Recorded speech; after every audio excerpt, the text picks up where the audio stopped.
O ministro do Supremo Tribunal Federal, Dias Toffoli, falou sobre sistemas políticos nesta terça-feira e analisou o caso do Brasil da seguinte forma, aspas, nós já temos um semipresidencialismo com controle de poder moderador que hoje é exercido pelo STF, fecho aspas.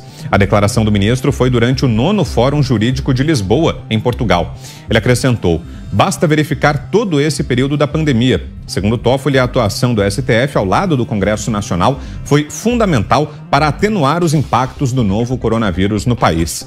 Ele diz, aspas, governar não é fácil no Brasil. O sistema presidencial tem muita força, mas o parlamento é a centralidade, na medida em que é no parlamento que se formam os consensos das elites regionais, sendo a justiça sua fiadora. Fecho aspas, declarações então do ministro Dias Toffoli, hoje durante esse evento em Portugal.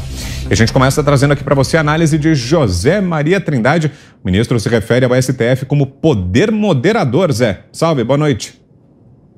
Zé, salve, boa noite. É isso que eles querem ser, né? É exatamente isso, falta mudar a Constituição. Muito boa noite, Vitor, boa noite, Ricardo Salles, boa noite, Cris, boa noite, Fiuza, muito boa noite a todos. Olha, Vitor, logo depois do processo constituinte, e eu cobri o processo constituinte todo, né? Num café da manhã, o então presidente da Assembleia Nacional Constituinte, Ulisses Guimarães, nos presenteou com todos os anais, ou seja, os debates da Assembleia Nacional Constituinte, que produziu a Constituição de 88. E ali, ao entregar esses exemplares, ele lembrou o seguinte, as leis são vivas, têm espírito, ou seja, têm intenções. E nunca houve nem debate e nem intenção do legislador, lá em 88, em definir um poder moderador para o Brasil. Ninguém nunca discutiu isso, nem debate durante a Constituinte. Muito pelo contrário, houve uma convicção de todos de que o poder emana pelo povo, do povo, que em seu nome será exercido. E às vezes até diretamente, né, que é o caso de plebiscito, de referendo, o povo exercendo o poder diretamente, não só através dos seus representados aqui em Brasília. Então não houve a intenção, não houve a votação e muito menos debate de se colocar um poder moderador. Esse tipo de poder moderador, ele vem no sentido de que alguém deve dar a última palavra. E no absolutismo, um rei absolutista não é qualquer monarquia que se tem um rei com poder moderador, só nos absolutistas, ele daria a palavra final e pronto, o rei, né? E no Brasil não temos um rei absolutista. O que acontece é que alguém tem que dar a última palavra e aí ficou o Supremo Tribunal Federal num processo legal. O Supremo não tem poderes de decisão. Ele interpreta, ele guarda a Constituição. Quem elabora leis e muda a Constituição é o Congresso Nacional. E o próprio Constituinte deu às emendas constitucionais dificuldades próprias para evitar que a qualquer momento pudesse mudar o texto constitucional. Essas dificuldades, além de um quórum qualificado considerado alto, ou seja, é preciso um certo entendimento geral no Congresso, também há dificuldades para mudar alguns artigos, que são as cláusulas pétreas. O processo no Brasil, ele não tem poder moderador e não tem o Supremo dando a última palavra. A partir do momento que o Supremo determina, que o Supremo define e interpreta a Constituição, não cria lei, aí o processo pode ser reiniciado democraticamente com uma emenda à Constituição no Congresso e um novo debate até chegar no Supremo Tribunal Federal. A nossa cultura, ao contrário de um poder moderador, tem um presidencialismo muito forte. Isso até extrapola. O nosso presidencialismo leva esta característica para a Câmara, onde o presidente da Câmara se julga por ser presidente, só por isso, porque ele não é nenhum deputado diferente, superior aos outros, e não é. O presidente do Senado também e o presidente do Supremo também. E isso derrama para a iniciativa privada.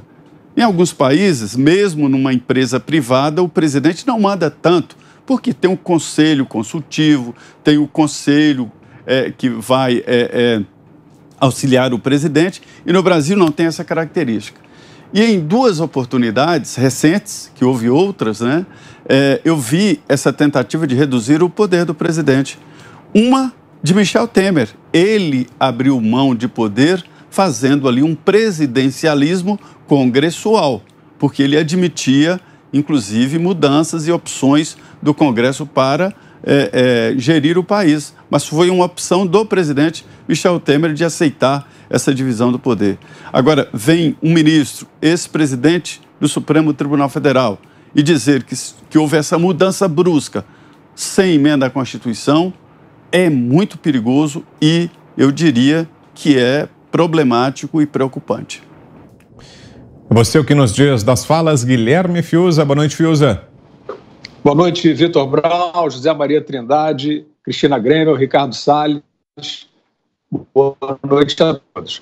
Olha, frequentemente nós discutimos aqui, tentamos trazer a ideia de que a democracia brasileira está sendo ameaçada, né, de algumas direções, para ver de onde eu acho que, Vitor, eu acho que está travando a minha conexão.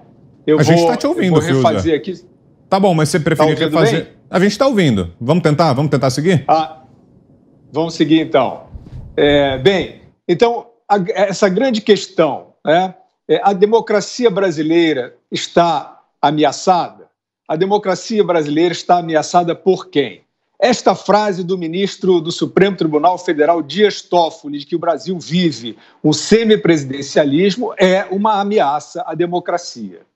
É o ministro da máxima corte dizendo que não reconhece o regime que vigora no país. O Brasil vive um presidencialismo. Se alguém mudou este regime, foi de forma clandestina, porque nas letras da lei, nas salvaguardas institucionais, o regime brasileiro é presidencialista.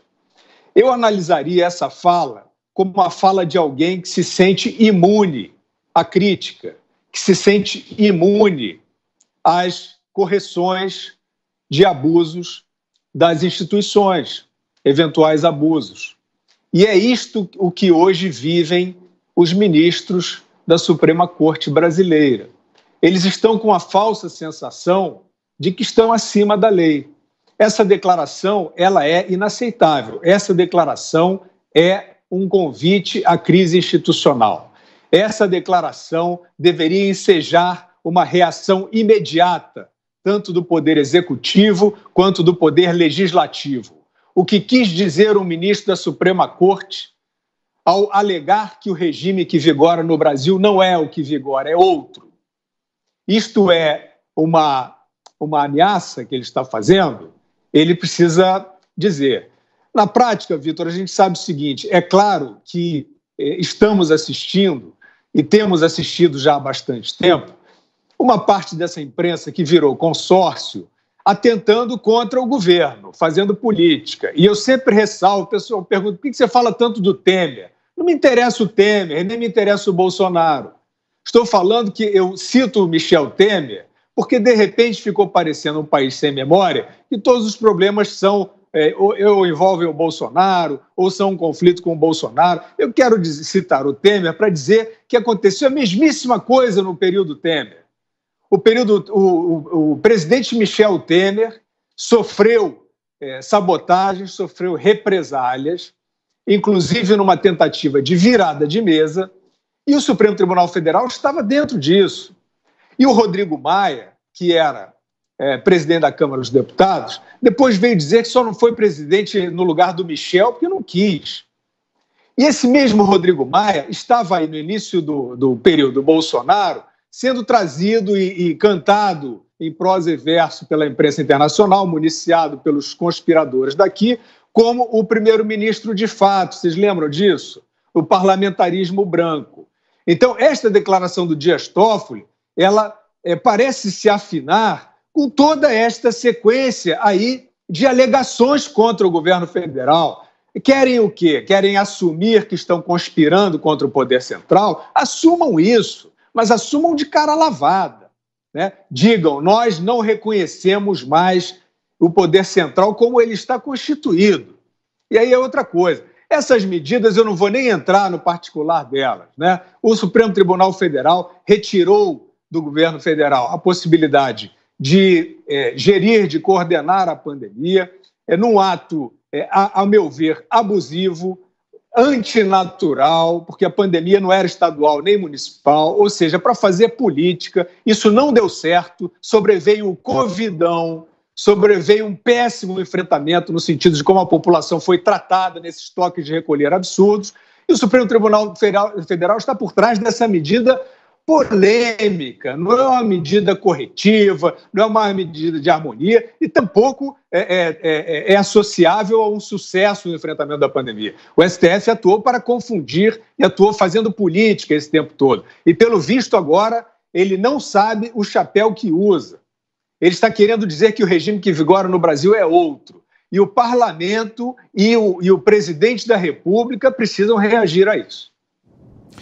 Queremos ouvi-la também, Cristina Grêmio, mais uma vez com a gente aqui no Pingos hoje. Tudo bem, Cris? Boa noite.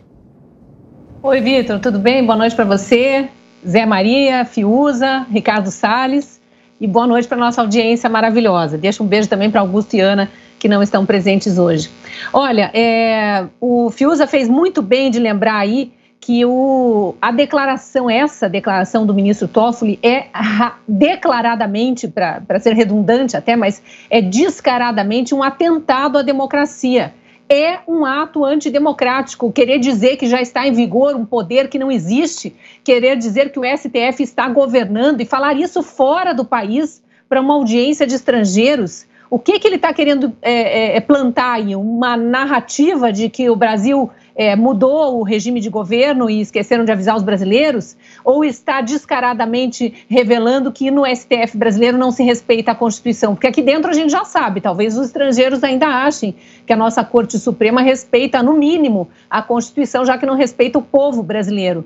Mas talvez esteja sendo transparente lá agora para uma audiência externa, né? Como ameaça à democracia, Fiuza, quando você falava, eu fiquei me perguntando se não era o caso de Alexandre de Moraes decretar imediatamente a prisão preventiva dele, porque é um atentado à democracia que ele está propondo aí, como dizem que o deputado Daniel Silveira também fez. Então, cabe uma prisão aqui. Cabe incluir o ministro Dias Toffoli no inquérito ilegal dos atos antidemocráticos, que mudou de nome, né? Agora se chama das milícias digitais, mas continua tendo lá aquele foco de combater os antidemocráticos, os que atentam à democracia. Tudo isso passou pela minha cabeça enquanto você falava, mas também quando eu li a frase específica, vou reler aqui, aspas para o ministro Dias Toffoli: nós já temos um semipresidencialismo com controle de poder moderador que hoje é exercido pelo Supremo Tribunal Federal. Ele está simplesmente confessando o que eles fazem ali entre aquelas quatro paredes do tribunal todo santo dia, que nós já sabíamos, só não tinha essa confissão explícita. E aí ele diz, basta verificar todo esse período da pandemia.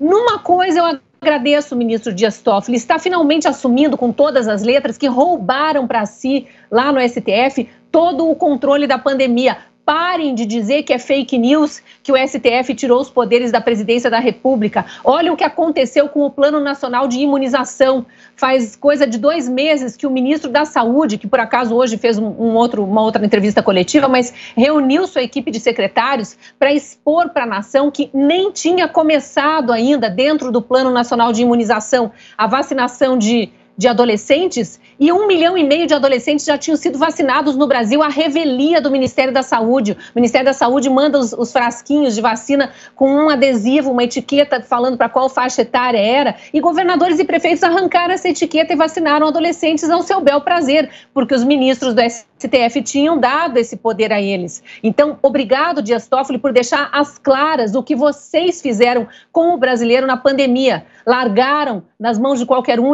Eu li um comentário aqui, vou ler de novo, vou ler em voz alta. Leila de Fátima Beltrame, no nosso chat: que zona virou esse país? É senador fora do país fazendo campanha, ex-presidente que destruiu o país lá fora, detonando o presidente, e na sequência vários comentários falando, e agora o STF querendo ser o moderador de tudo isso. O brasileiro está entendendo muito bem o que está sendo feito aqui.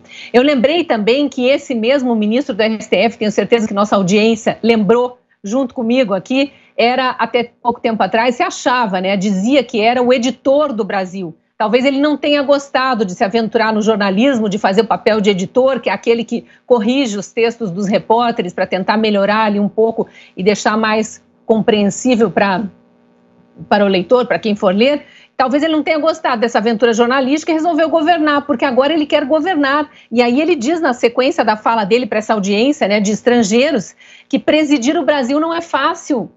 Mas ele está presidindo o Brasil, não entendi. Ele já foi presidente do STF, da Corte. Mas presidir o Brasil não é fácil? Na qualidade de presidente, de que ele está dizendo isso? Ele nunca foi presidente do Brasil, ele nunca colocou seu nome para concorrer a uma disputa de qualquer cargo público que fosse. Ele chegou lá por indicação, sequer tinha experiência como juiz. Aliás, foi rejeitado, ele reprovou em 2 concursos para juiz. Ele era advogado do PT. E como advogado do PT, virou advogado-geral da União e assim foi alçado ao STF. Agora vem dizer que é difícil presidir o Brasil. A gente até perde a paciência. Para encerrar minha fala aqui, Vitor, quem tem que se pronunciar agora, e nós precisamos cobrar, e cobrar muito, é Rodrigo Pacheco, presidente do Senado. Cadê o senhor Rodrigo Pacheco para colocar para votação os pedidos de impeachment de ministros do STF que estão aí na sua gaveta há tanto tempo? O Brasil precisa disso, uma limpeza nesses ministros que são antidemocráticos e não respeitam a Constituição. Por isso, estão fazendo mais do que prevê a Constituição para o cargo de ministro.